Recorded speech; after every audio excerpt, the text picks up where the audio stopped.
Well, thanks. As I said, thank you, everyone. As Ron said, again, my name is Glen Deskin. I'm head of engineering for Checkpoint Software, cybersecurity evangelist, and member of Office of the CTO. Been with Checkpoint. Actually, next week will be 21 years, so been a long time. I've worked with, obviously through that time, many government customers. I also run our federal side of the business. As well as all the state and local within my region of responsibility, and responsible for all the engineering resources and services there. So I will tie into what Ron was just talking about, and I'll use that little example up here in a moment about losing your license and all of the digitization that government is going through, and that digital transformation move to the cloud. Hey, Glenn. Yes. Glenn, one thing, one feedback that I was getting is that, there is a diversity of budgets and capabilities when you're looking at cities, localities versus state versus federal agencies, the amount of money, the amount of resources. Not every, it's got to trickle down, me in New York, trickle down from DC, then to Albany, then to my town here outside New York, and there's different resources. So maybe as you go through this, all municipalities are very keen on security. They're very keen on better support for their citizens. And you could talk, maybe you can at least mention that you really don't need to be, the U.S. Department of the Treasury to still Sure. take advantage of these solutions that Checkpoint offers on a much smaller scale. Absolutely, and a couple cases I'm going to talk about, or you'll be referenced here, are really about what's actually been in the news has been state and local. So where we're feeling the pain is in state and local, and you'll see as I have coming up in a couple slides here. It's as you point out will be very relevant to the conversation. I want to kind of move the conversation into a little bit more of a very specific focus, but it'll have a broader general area of conversation around security in general, but very relevant to what we're seeing today. And when I mention endpoints, that whole digital transformation to the cloud, we have to think about it has now increased our need on what we refer to as endpoints and the diversity of those types of endpoints. Remote work is overnight. In the last 2 years or year and a half with the COVID situation and pandemic, we've seen that need to move extremely rapidly, moving to working remotely, working off-site, and therefore our perimeter has really disappeared. We can no longer rely on the security of a perimeter because we don't know what that perimeter is anymore. And that perimeter now has become the responsibility of organizations to protect those endpoints, what we refer as endpoints, but that could be mobile device, kiosk, tablet, traditional endpoint desktop, but it actually is now residing in your living room where your 8-year-old kid may be playing games on it off hours in the time that you're, maybe not using it for work. So we have to be concerned about all of that, and organizations need to be concerned with that. And with the proliferation of this adding to that BYOD, effort, corporations have had to immediately, without a whole lot of thought, go directly to utilizing users-owned devices as opposed to deploying corporate-owned assets just because of that immediate need and overnight having to. I've had plenty of local, state and local organizations, as you point out, where they didn't have the budgets to deploy that type of infrastructure, and so overnight, several thousand users had to work from home from their own machines, and so this brings up a very significant challenge with providing security around that. And of course, as we know, the challenges associated with that, and what the results of that. I mean, we look at what's in the news. We've seen 70 local governments just in 2019 that were hit and paralyzed by ransomware attacks. A few of the headlines here and many more. And continuing into 2020 and 2021 now, almost finishing up this year, we're still seeing that increase. And unfortunately, that trend is not stopping because, one, it's profitable to those malicious actors and those organizations that are doing it. There's an analogy that was made recently in an article about that business. If we looked at the organized cybercrime as a business, it has a greater value or business income than, say, a large corporation like Walmart, pushing over several, many billions of dollars. So again, it's very profitable. We've seen ransomware attacks surge 93% in the last 6 months, and this is fueled by newer techniques, double extortion, triple extortion, where not only are they presenting a ransomware note and expecting you to pay to release your information in your IT infrastructure, but then threatening to release your data. That's where, when you talk about those driver licenses and records and everything that's going into a digital format, those are at risk. And when they're threatening to release those, we add to that another layer where they're now threatening the citizens or customers of, if you're a commercial organization and you have a customer base, threatening your customers, or in the case of local municipalities, threatening the citizens. So if a enterprise or local entity is compromised, all of the records, so tax records, housing tax records, and so forth, that are stored, and all of the citizen information there is liable, just like a regular commercial or retail business with customer lists. So we're seeing over 1,200 organizations worldwide fall victim to a ransomware attack every week. So this trend, unfortunately, is continuing and only increasing. And so organizations with 1,000 users on average, just look at this, let's say that's a very small municipality, 20 unknown malicious files per day.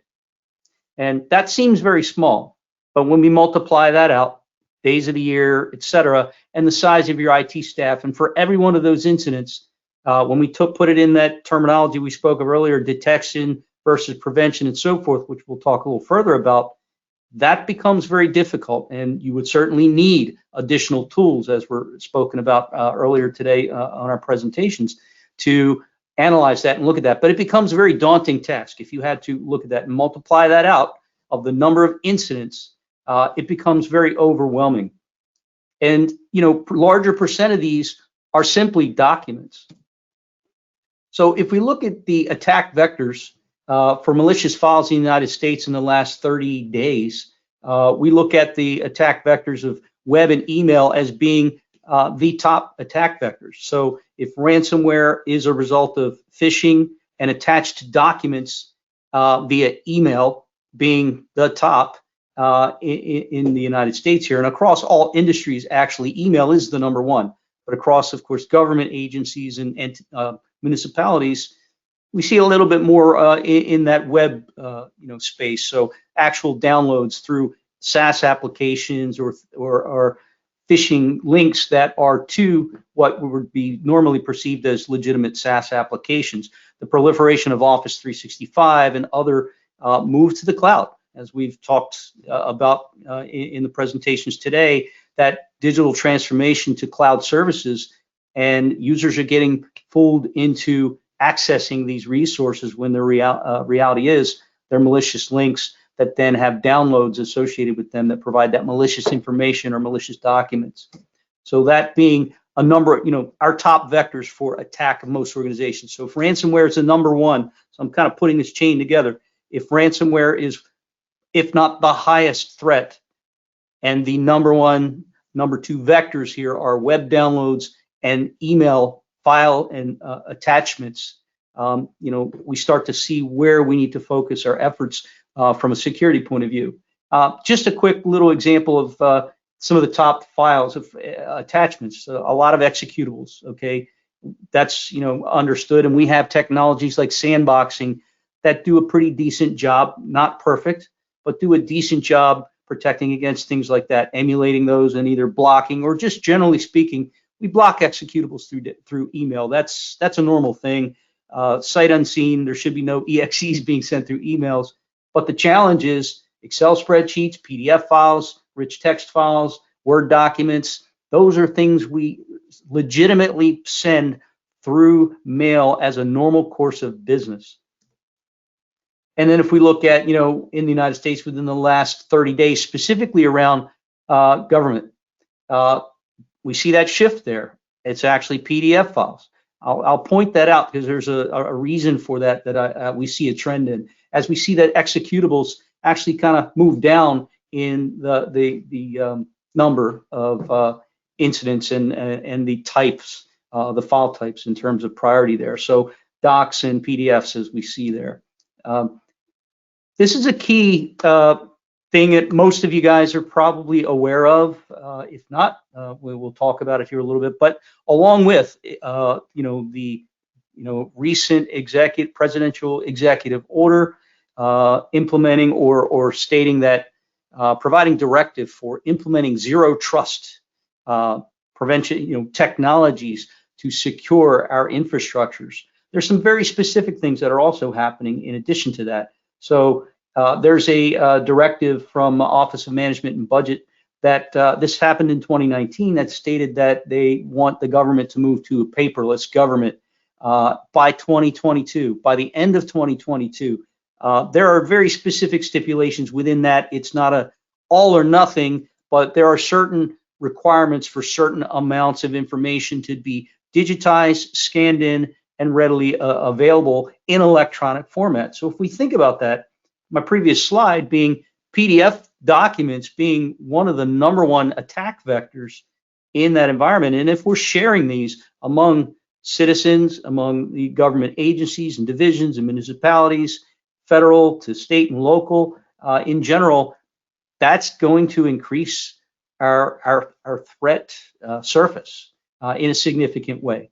And like I say, that deadline within those is that directive is December of next year. And again, there are stipulations that I'm sure many of you probably are more aware of it than I am in detail. The link is there, and we'll provide the presentation for you guys to reference there moving forward. But it's worth noting because this continues the story. So again, ransomware #1 threat, the vectors being these documents, and now we have directives saying we need to move to electronic document formats. So what is our solution to providing security to this? If ransomware is the #1 thing and it's all over the news and it's every day, and another corporation or government entity is being compromised, and the biggest thing is the shutdown. If we look at the situation with some of the local cities that we've heard in the last several years, where the loss has been millions of dollars, either whether they paid the ransom of $600,000 or more, or whether they refused to pay the ransom, and the cost was ultimately around $20 million or more in lost revenue, inability to collect revenue from something as simple as parking meters or other venues or avenues of income, because the infrastructure is shut down. And that's generally been the reaction and the course of action that was needed during those incidents. Everything was shut down, and then they had to move either to alternate methods of email, where it might have been on-prem email. Then again, as I mentioned, quickly, knee-jerk reaction, move to the cloud. Let's move to a web-based mail system. And we still have the problem there. Just because we move the mail system from on-prem to in the cloud, the problem still exists. It doesn't change. Now, we'll talk about that in just a moment, but we look at the traditional ways that we've been able to approach this challenge, traditional antivirus and sandboxing. But the challenge with that is there is no 100% guarantee that this is safe, and that is going to provide 100% prevention of this problem and of these attachments being compromised. We have 0-day threats, and therein is the problem. And so antivirus being signature-based is reactive. Again, you're only hitting 90-something% of effectiveness there. Sandboxing, there are many ways to circumvent sandboxing technologies. They're relatively effective, again, in the 90% range. Even checkpoints, sandboxing technologies, while being one of the top in the industry, there are ways around that. There's methods where malicious actors can identify that files are being run through a sandbox, and they're going to sit dormant until it knows that it's not being run in a virtual machine, or that there's an actual user clicking on something or opening the document. As an example, when you open up Office application, there usually is a list of most recently opened files. In a sandbox environment, that's a clean environment. So the hacker simply looks to see that there are no list of recently opened files and makes an assumption this is probably a sandboxed environment because it's not been regularly opening files. That's just one very simple example of an evasion technique. But again, as I said, it's not 100% safe. So again, how do we ratchet up that security efficacy and guarantee that we're safe, but deal with the biggest problem, ransomware and file attachments and documents being sent through our email and web downloads that are malicious? So blocking this through sandboxing techniques and others also takes time. Many of these sandboxing technologies take over 30 minutes. So today, how many of us really expect email to take longer than a few seconds? Even today, as we're working with someone halfway around the world, you send an email, and as you're on the phone with that person, you say, "Did you get it? Did you get it?" And you're clicking on your email, expecting it to be there immediately. So that our expectation of the technology has even increased to where we expect it immediately. In years past, many years past, it was if it got there within the day or within a couple hours. Now it's expected almost instantaneously. So therein lies the problem. So we have an attack surface that is immense. It's a normal way of doing business. It's an increasing way of doing business with everything being digitized and this digital transformation to cloud-based resources and so forth, and our endpoints being expanded to include BYOD and mobile devices. We have an even bigger challenge. So I ask, what if instead of looking for this malware through normal signature-based mechanisms or running it through sandboxing, what if we could eliminate all risks immediately, right at the entry point, right at the point of receiving that file or that file being transmitted to an inbox or through an email system? So that technology actually exists. It's called content disarm and reconstruction. Many of you may be familiar with this, but it's an often overlooked technology that we see a lot within our customer base.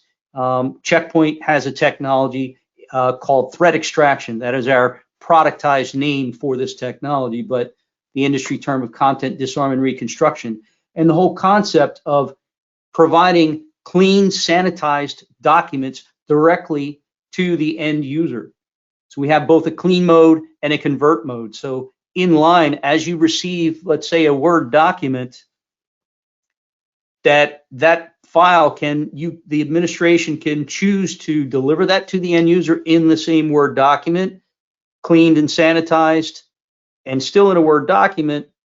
But again, let's say 99% effective, but you're still at the risk that DLLs and other system processes and things are not, if they're compromised, or if a previous document or something had compromised the executables of that application, therein lies that still slight bit of risk. But at the end of the day, we can deliver in the same format. But ultimate is we can deliver in a completely sanitized PDF format. So we're really stripping the content of all active content, macros, and things like that, and delivering a complete sanitized PDF to the end user. This can be delivered in multiple fashions. And I mentioned cloud-based email systems and on-prem email systems. So it can be delivered through MTA, normal MTA in front of your email systems in the chain. We can deliver it inline through web downloads at perimeter on gateways, but also in the cloud. So our threat extraction technology, as our previous presenter from Microsoft, we have direct partnerships with Microsoft, and we integrate directly into the APIs in Office 365, providing this security directly in the mail system so that what's delivered to the user's inbox has already been sanitized and inspected. So we're avoiding the risk, providing 100% cleaned document to the end user. And this is a less than 2-second technology. We kind of like to call it 0-day or 0-second technology to kind of go along with that 0-day concept. So as email has been, become to be, we expect it to be delivered instantaneously. Who wants to sit and keep clicking and wait 30 minutes for a file to be delivered when you're waiting for a customer or a citizen of a municipality to send a tax document or a payment on something, or a digital form for you lost your license and you're filling something out and you need to get that quickly, and that's being sent through email. In many cases, a lot of times it is being sent through email, or documents are being exchanged in that fashion, or even just simply through web interfaces and downloads. So I want to talk about kind of the history of this technology. We call past the known good. So this is where content disarm and reconstruction really started.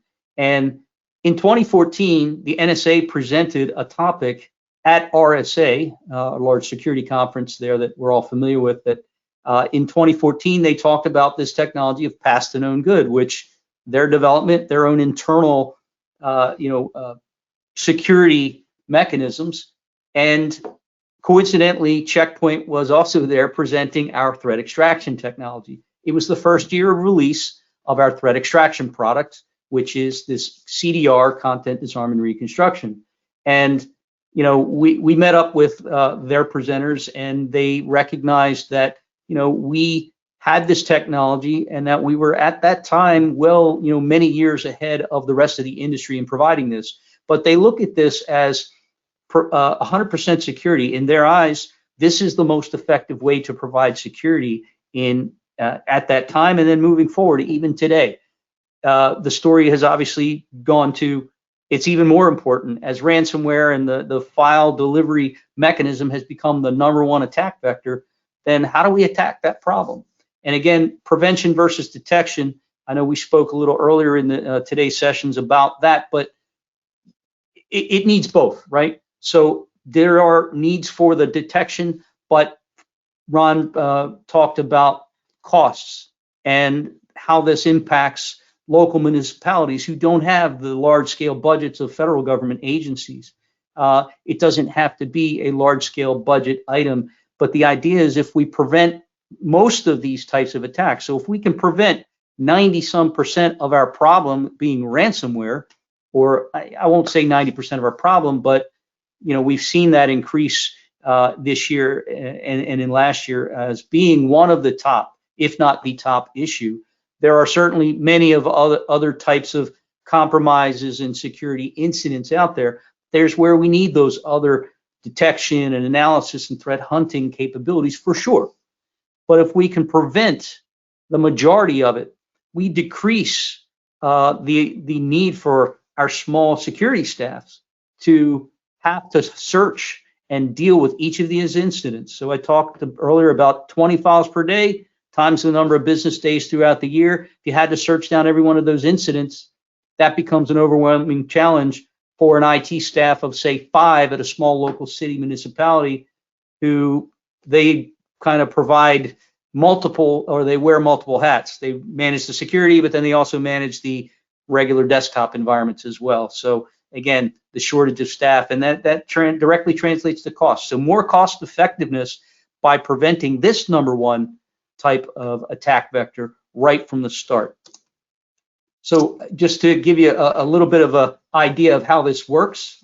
So, the original doc would actually pass through this inspection point. This is a cloud-based service in the cloud. So whether this is on-prem, you have this sitting in front of your on-prem email systems, or whether this is actually in the cloud, as I mentioned, integrated in with Office 365, integrated in with Google Docs, and those two primary providers there. So we integrate directly at the API level and work in those systems. So we pass the document through this service, and then we can deliver. In this case, this is our cleaned doc, or cleaned exact same format, delivered that Word doc. And then we can, of course, take it to the next level and just completely strip it and deliver it as a PDF, as I mentioned. What that might look like as a user receives this, they actually get a link in the email to the original doc if it's necessary. Primarily, they're going to receive what is called, or what we'll tag as .cleaned, same file name, .cleaned, .doc, .xls, whatever this might be, or in this case, it'll primarily be PDF. That's the default to completely sanitize it. And then we'll have a link at the bottom that will still take them to, if they need the original email, in the case of, let's say it's an Excel spreadsheet and you're a financial auditor or whatever your role might be, needing the macros in that Excel spreadsheet and the calculations and whatever it might do. If I need that, I would have the ability to then click on the link within the email at that header there that says, yes, I need the original file. You would open it up and they would have to provide a reason for that. I'm a financial advisor, or I run purchasing, or whatever. I need the original file to work on this spreadsheet instead of just seeing the data or the stripped version of this file. And they would then receive the original file. Now this, what we've seen in the use of this over many years and through our customer base and our own usage of this, greater than 90% of the time, the users don't need that original file. And so we talk about that time to delivery and the need for email to be immediate. By the time we look at the data and other things, that time has passed for the file to then have run through the sandboxing technology in parallel. So this is not only this technology. As we talked about, there's the detection and analysis all behind it, but we're also doing the sandboxing in parallel, so that after you read, you realize, I do need to edit this doc. I could click to go back and receive that original file, assuming it passed cleanly through the sandboxing technology.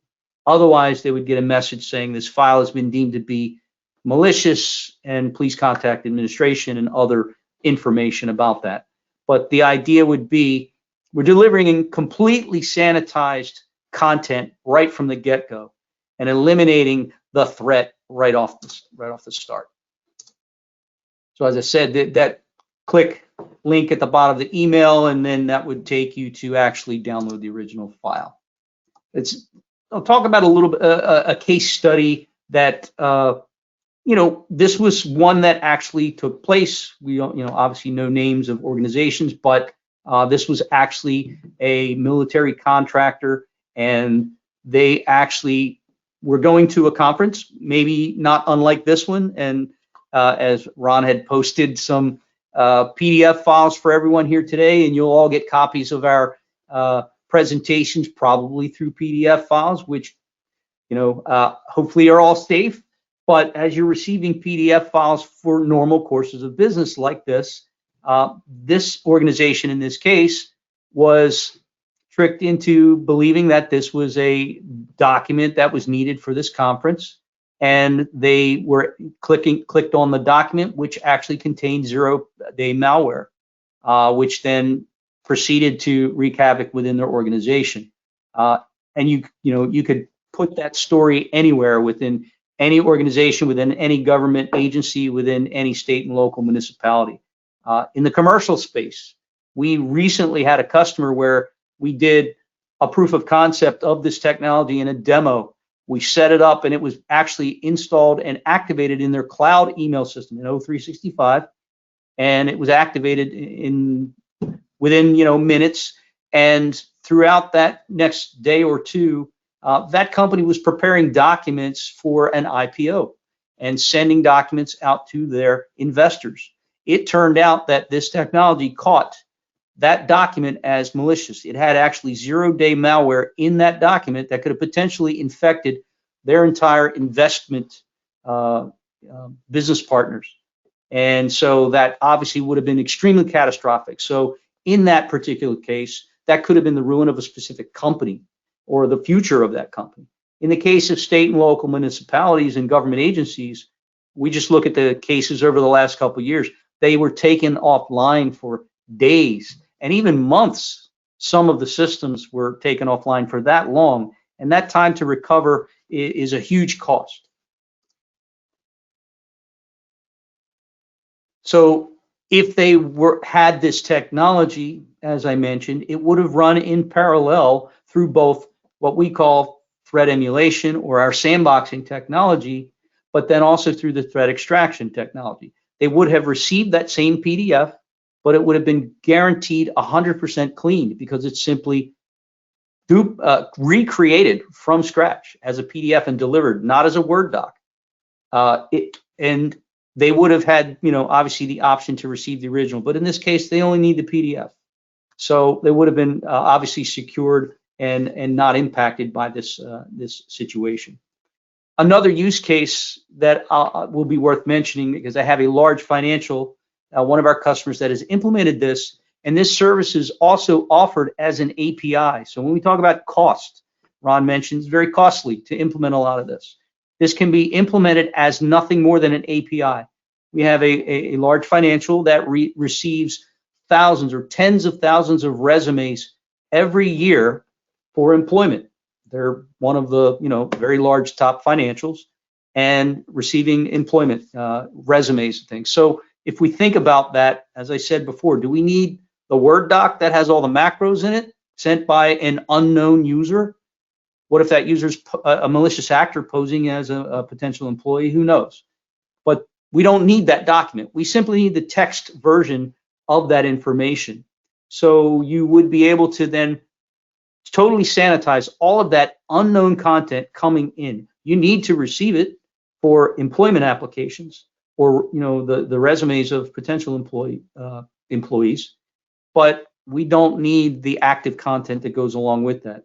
In this case, they didn't necessarily want to deploy any type of systems or boxes or other firewalls in front of these already established web systems that could have been partially in the cloud, partially on-prem, wherever these databases and front end sit. So they used an API that then sent that file. As it got transferred in, that file was simply sent to the Checkpoint cloud for the emulation as well as the extraction process.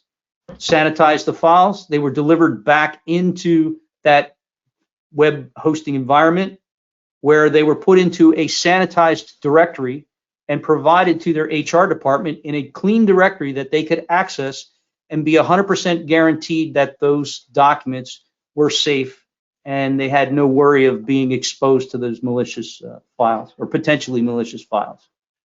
Hey, Glenn. Yes. Glenn, it's Ron. If you could start summarizing, as we want to finish up here and bring up our next presenter, some of the key takeaways. And if you could also comment that to use some of these technologies, you do not have to be an existing Checkpoint customer. You could at least talk that this can still be a seamless add-on on top of your existing defense in depth. Absolutely. And as you point, I'm right at the tail end here. So, but to kind of summarize what Checkpoint has as an offering here, it is part of what we call our Harmony endpoint solution. So that content disarm and reconstruction technology, the whole concept that Checkpoint provides a security platform, and you can consume this technology in any way, shape, or form that you wish. We have the endpoint suite solutions that provides the anti-ransomware capabilities as well of preventing the files from becoming encrypted in the first place at the endpoint, but also this technology that I've spoken of today. It can be consumed as that endpoint agent. It can be consumed on your mobile device. It can be consumed in the cloud as nothing more than an API service that's subscribed to within your Microsoft Office or Google Docs environments. It can be consumed as an API service. So simply an annual API service, as I mentioned. If your developers or your own DevOps teams want to create applications that are absorbing these documents from citizens and customers, then they can simply write into their code when that file is received, send it up to the cloud to check and receive a verdict, and then either pass or block the file or pass the clean document. So many ways this can be consumed. And as you said, you do not have to be an existing Checkpoint customer at all to consume and deploy any of these technologies. I'll call it, say, a point technology that does not have any conflict with any other types of technologies or what you may already have. I mentioned the anti-ransomware component. I just pointed out, I'll give you guys a link that you can look at, but we take it to the next step. If for some reason you were to be compromised in another way through something else and you do get ransomware, we have direct preventative measures for that ransomware as well, so that your machine will never become encrypted. We actually monitor those processes and prevent the encryption from happening in the first place or in real time as it starts to take place. We actually recover the files for the end user all seamlessly with no interaction. And I will, one last thing to talk about is it's important to have centralized threat intelligence. And another key with this is every time we detect one of these zero-day threats, a malicious file gets emailed to you saying, hey, here's your shipping label receipt. I need you to print this and clip, whatever, and send it so we can get your package delivered, whatever the case may be. We discover, let's say, a zero-day threat. That IOC is immediately moved into the Checkpoint Threat Cloud. And then that IOC is immediately available within seconds to every other point within that ecosystem, within the Checkpoint ecosystem. So if you are a Checkpoint customer or are utilizing any of our other components, that means if it's detected in your Microsoft Office 365 email as it's working in the API and it detects a zero-day, it'll quarantine it, it'll deliver you the sanitized file and send an IOC. That IOC then is available at your physical desktop on the agents. It could be available at your firewalls, at your data center, so that a file passing through that, let's say it's follow the sun, it hits New York in the morning and then it's going to hit California 3 hours later. Well, by the time those users get there, it'll already have been inserted into the ecosystem so that users clicking on, those files that are coming in through their gateway will already have that IOC. So that's an important thing to keep in mind, is that shared threat intelligence, and this technology integrates with that shared threat intelligence. So I'll leave you guys with a link, and this will also be provided in the presentation materials after this. But if you want to QR code scan that, it will take you to a YouTube video on their Checkpoint channel that'll show you our ransomware technology actually in action, preventing the last 5 or 8 different ransomware variants that we've seen over the last 2 years in real time. And there'll be links also if you want more information regarding the product. The key here, we consider prevention to be extremely important, to be the forefront. So I don't want to be at odds with the detection concept, but if you prevent majority of this first, you cut your costs, you eliminate your need to have extensive operations to do all that work of analyzing and the threat hunting after the fact. Plus, again, by the time you get a piece of ransomware and it's encrypted, it's already too late. Your organization can be shut down in seconds. So again, that's the key here. We're preventing that problem of business continuity.